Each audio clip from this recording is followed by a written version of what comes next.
आज के समय में सच्चे भक्त को ढूंढना बड़ा मुश्किल है। पर कुछ ऐसे लक्षण मैं आज की वीडियो में मैं आपको बताऊंगा कि अगर इन 7 लक्षणों में से एक भी लक्षण है आपके अंदर है या सामने वाले व्यक्ति के अंदर है, तो कहीं ना कहीं वो व्यक्ति एक सच्चा भक्त है।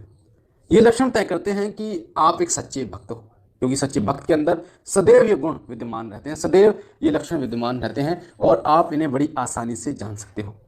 कई लोगों का ये प्रश्न होता है कि गुरुजी, किसी व्यक्ति के बारे में हम कैसे जानें कि वो एक सच्चा भगत है, सच्चा साधक है या हमारा सच्चा मार्गदर्शन करता है। तो इन 7 लक्षणों के माध्यम से आप ये जान सकते हैं कि वो व्यक्ति एक सच्चा भक्त भी है, सच्चा साधक है और भगवान को मानने वाला एक सच्चा भक्त है। साथ ही अपने अंदर भी आप झांक सकते हो और देख सकते हो कि ये गुण, अगर ये लक्षण आपके अंदर हैं तो आप एक सच्चे भक्त हो, क्योंकि जो व्यक्ति सच्चा भक्त होता है उसके अंदर ही ये 7 गुण विद्यमान होते हैं। और अगर आपके अंदर भी इन 7 में से एक गुण भी है तो आप एक सच्चे भक्त हो, आप भगवान के अति प्रिय हो, क्योंकि भगवान उन्हीं को प्रिय करते हैं, भगवान उन्हीं के प्रिय होते हैं जो इन 7 कार्यों को करता है, जिनके अंदर ये 7 गुण विद्यमान होते हैं। तो कौन से हैं वो 7 गुण, आइए मैं आपको बताता हूं। उससे पहले बता दूं, अगर आप पहली बार हमारे चैनल शिव कृपा परिवार पर हैं तो वीडियो के नीचे जो लाल कलर का बटन है सब्सक्राइब का, उसे दबा के चैनल को सब्सक्राइब कीजिए, लाइक कीजिए, शेयर कीजिए, साथ ही बेल आइकन को दबाइए, ऑल पर क्लिक कीजिए, ताकि जो जानकारी हम डालें पूजा पाठ से जुड़ी, मंत्र आदि से जुड़ी, साधना से जुड़ी, वो आपको सबसे पहले प्राप्त हो पाए। देखिए, सबसे पहला लक्षण होता है, जो व्यक्ति ईश्वर का एक सच्चा भक्त होता है उसको जब वो पूजा करने के लिए जाता है अपने घर के मंदिर में, तो उसको ध्यान लगाने में इतनी कठिनाइयां नहीं होती जितनी अन्य किसी व्यक्ति को होती हैं।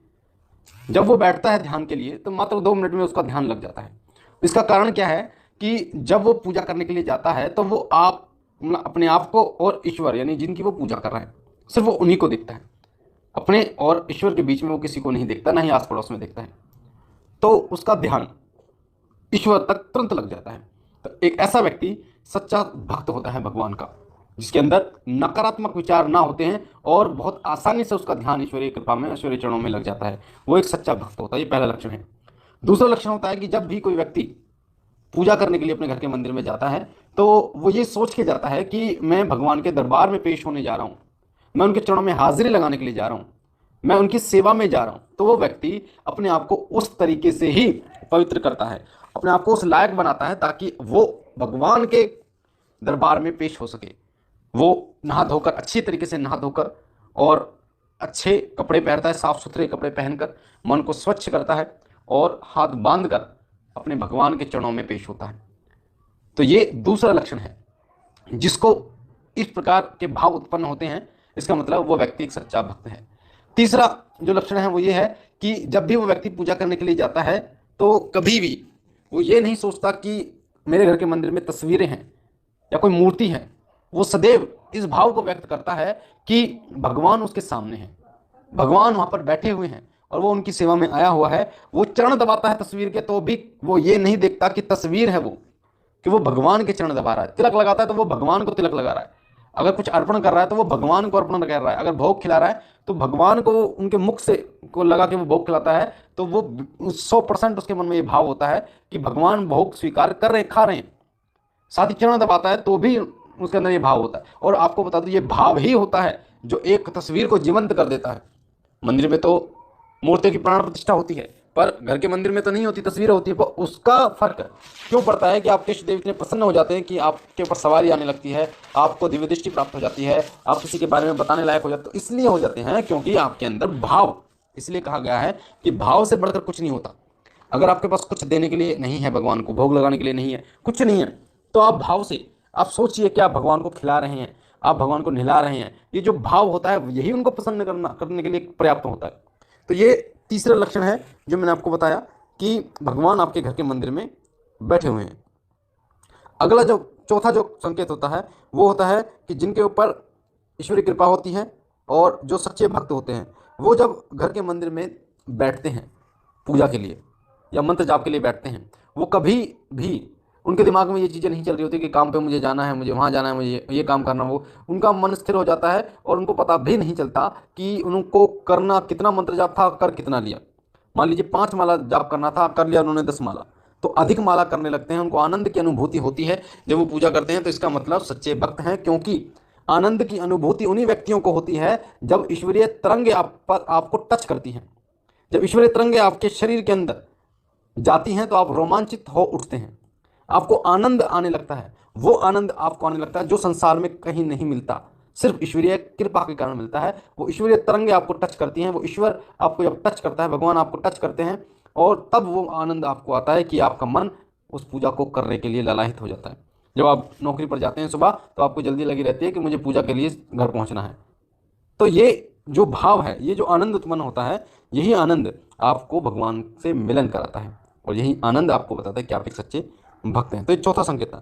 पांचवा संकेत है कि अगर आप किसी व्यक्ति को, जो व्यक्ति दीन दुखी है, पीड़ित है, या अपने हाथ पैर शरीर से अपंग है, या किसी जीव को देखिए, आप गाय है, कुत्ता है, बिल्ली है, आपको अंदर से आपको ऐसा महसूस हो कि आपको कोई खगोल रहा है और आप उसकी मदद के लिए ललाहित हो जाएं, जैसे गाय को रोटी खिलाने के लिए या गाय का पेट भरने के लिए आप केले लें या कुछ भी करें, या फिर कुत्ते को रोटी खिला रहे हैं, या फिर किसी व्यक्ति, जो व्यक्ति अपंग है, लाचार है, उसकी मदद कर रहे हैं, चाहे कैसे ही आप मदद कर रहे हैं, चाहे तन मन धन से मदद कर रहे हैं, तो आपके अंदर वो भाव उत्पन्न होता है कि ये व्यक्ति, इसकी मुझे मदद करनी है।